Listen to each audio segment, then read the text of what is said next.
Hello everyone. I am Donna. Today I am here again with a very interesting story. Imagine a slow pan across a sterile, brightly lit hospital corridor. The sound of a heart monitor beeps rhythmically in the background, fading into the ambient hum of fluorescent lights. Now, imagine waking up one day and realizing that your entire life, your medical history, your physical form, the very blueprint of your body was constructed on a lie. Not a little white lie told by a protective parent, but a systemic, surgically enforced fabrication orchestrated by the people society trusts most, doctors.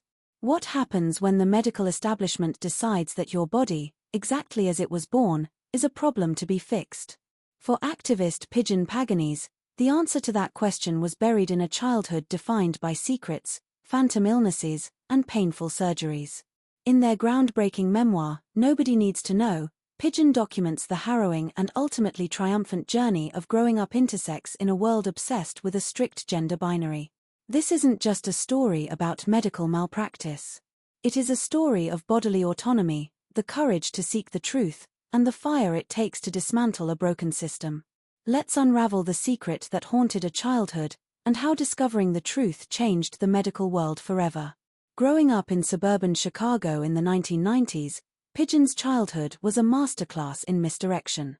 On the surface, they were a kid trying to navigate the chaotic waters of adolescence, trying to fit in with the girls at school.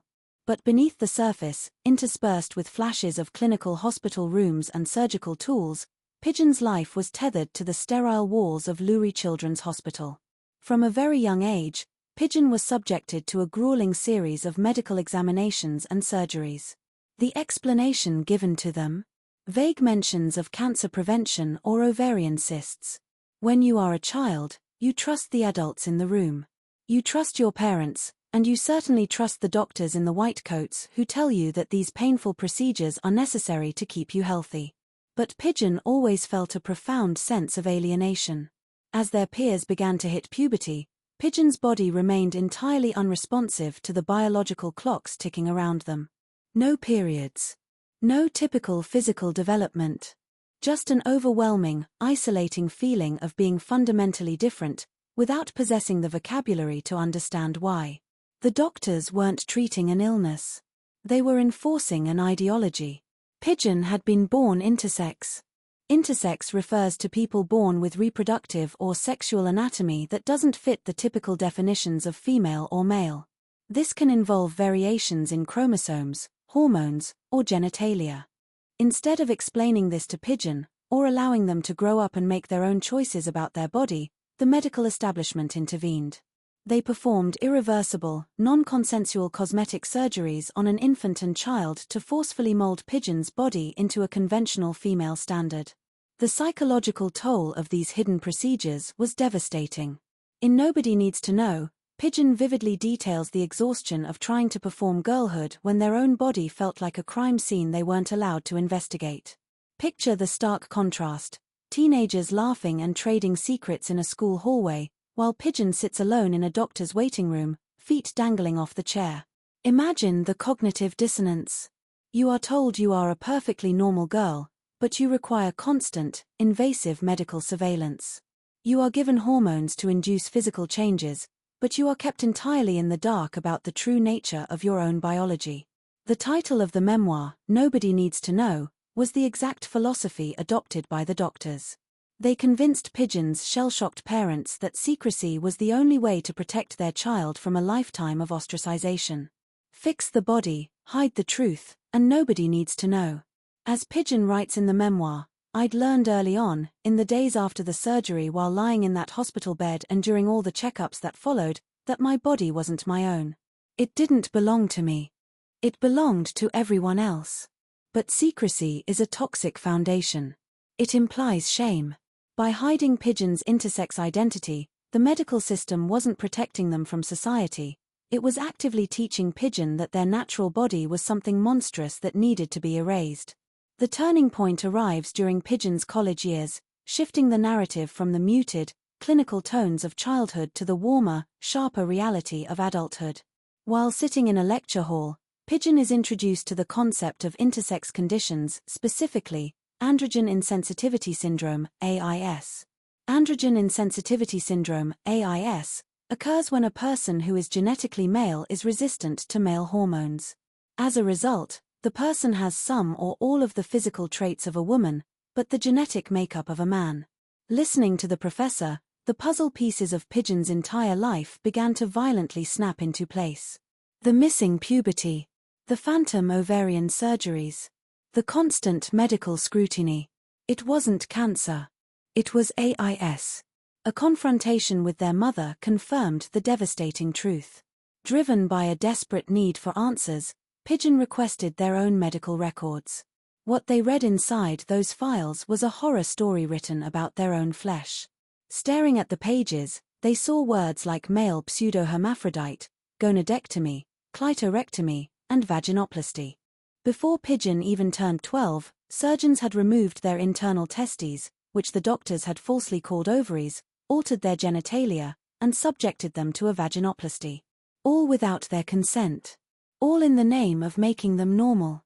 As Pidgeon describes it, reading those files triggered a strange mix of longing and contempt for a body that had been pillaged. The betrayal was absolute. The doctors had stolen Pidgeon's bodily autonomy, and their parents, trusting the medical authorities, had been complicit in the theft. Discovery brings anger, but anger is an incredible fuel. What began as a traumatic, world-shattering revelation transformed into a fierce, unyielding drive for justice. Pidgeon realized that if this had happened to them, it was happening to countless other intersex children around the world. Pidgeon refused to remain the silent victim the hospital wanted them to be. They began to connect with other intersex individuals, realizing that the isolation they felt was a deliberate mechanism of the system. There have always been intersex people. The medical system simply forced them into the shadows. Stepping out into the light, Pidgeon co-founded the Intersex Justice Project, IJP, alongside Sean Cypher Wall, launching the #End Intersex Surgery campaign. Their target? Lurie Children's Hospital in Chicago, the very same institution that had stripped Pidgeon of their autonomy decades prior. The book details a darkly funny, incredibly tense, and monumentally brave scene where Pidgeon directly confronts one of the lead surgeons at Lurie's to demand an end to infant intersex surgeries. It is a cinematic moment of reclaimed power. The child who was once operated on in secret was now the adult kicking down the doors of the establishment, demanding accountability. And they won. Thanks to the relentless activism of Pidgeon and their community, Lurie Children's Hospital became the first hospital in the United States to apologize for the harm done to intersex patients and pledge to end non-consensual surgeries on intersex children. Nobody Needs to Know is undeniably a story about the intersex experience, but its core message resonates across all boundaries of human rights. It is a story about the universal right to exist in the body you were born with. Pidgeon powerfully points out the hypocrisy of modern political climates. Today, politicians push legislation banning gender-affirming care for transgender youth under the guise of protecting children from permanent surgeries. Yet, over 80% of those same anti-trans bills contain specific carve-outs that legally protect and allow the forced, non-consensual cosmetic surgeries on intersex infants. It exposes the truth: these systems don't care about protecting children. They care about protecting the gender binary. As Pidgeon notes, trans and intersex people need each other in our joint struggle for bodily autonomy. Pidgeon's journey toward finding their chosen family, connecting with queer and trans communities, and embracing their non-binary identity is the emotional heartbeat of the memoir. The narrative moves from the clinical isolation of a hospital bed to the warm, loud, vibrant spaces of the LGBTQ+ community. Today, Pidgeon lives openly and joyfully, a fierce rejection of the idea that intersex bodies are broken. Intersex people do not need to be fixed. They do not need cosmetic surgeries to make society feel more comfortable. They are perfect exactly as they are. This story is a lighthouse. It's for the intersex kid who thinks they are alone. It's for anyone whose body has been policed, marginalized, or hidden away.